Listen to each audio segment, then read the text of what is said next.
Hello అండి. అందరికీ నమస్కారం. ఎందుకంటే జనాలంతా ఇలా ఉంటారు. మనమైనా, మన ఇంట్లో వాళ్ళైనా, ఎవరైనా సరే ఏదైనా ఒక రూ. 10 సంపాదించినా, ఏదైనా ఒకటి సాధించినా ఎందుకలా చుట్టాలు గానీ, ఫ్రెండ్స్ గానీ, అంటే మనకు బాగా తెలిసినోళ్ళు ఎందుకు మనకి పడి ఏడుస్తారో నాకైతే అర్థం కాదు.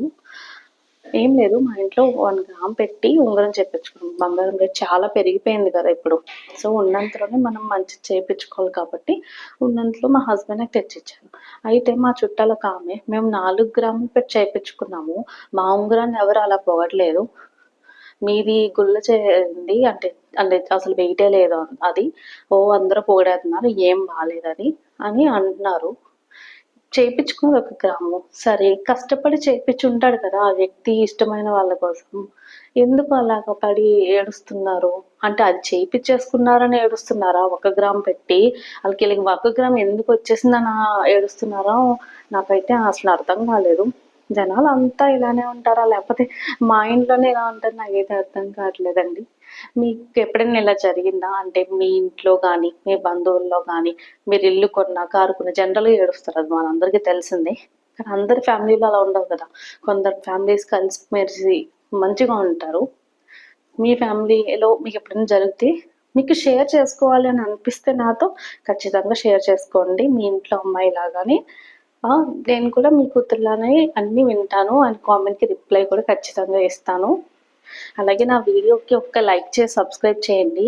సో, అది కొంతమందికెళ్తుంది. ప్రెజెంట్ నాకు 20 సబ్స్క్రైబర్స్ కూడా లేరు. సో, అందుకనే అడుగుతున్నాను.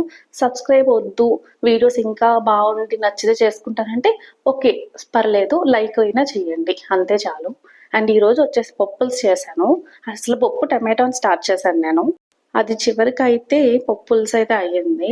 అంటే ఏదో ఆలోచిస్తూ చేసేసాను. నేను చేసిన పప్పు పులుసయితే ఇది కరెక్ట్ ఉందో లేదో నాకైతే ఖచ్చితంగా కామెంట్ చేయండి. నేనైతే పప్పుని వాష్ చేసేసుకున్న తర్వాత ఎంతైతే పప్పు వాడతానో నేను దానికి డబుల్ అంటే 1 గ్లాస్ పప్పు తీసుకుంటే 2 గ్లాసెస్ వాటర్ వేసుకుంటా.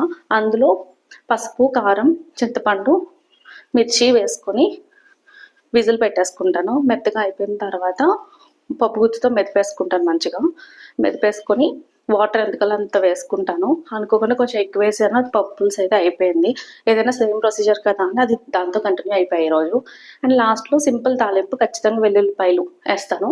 ఆవాలు, జీలకర్ర, కరివేపాకు. అంటే ఈరోజు ఎండుమిర్చి చేయలేదు. ఎందుకంటే పప్పు కొంచెం కారంగా ఉంది. పెద్దవాళ్ళు తినలేరు కదా అన్న పాయింట్‌లో ఈరోజు ఎండుమిర్చి అయితే నేను వేయలేదు.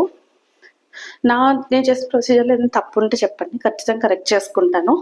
Thank you so much. ఒక లైక్ అయితే చేసి వెళ్ళండి. బాయ్.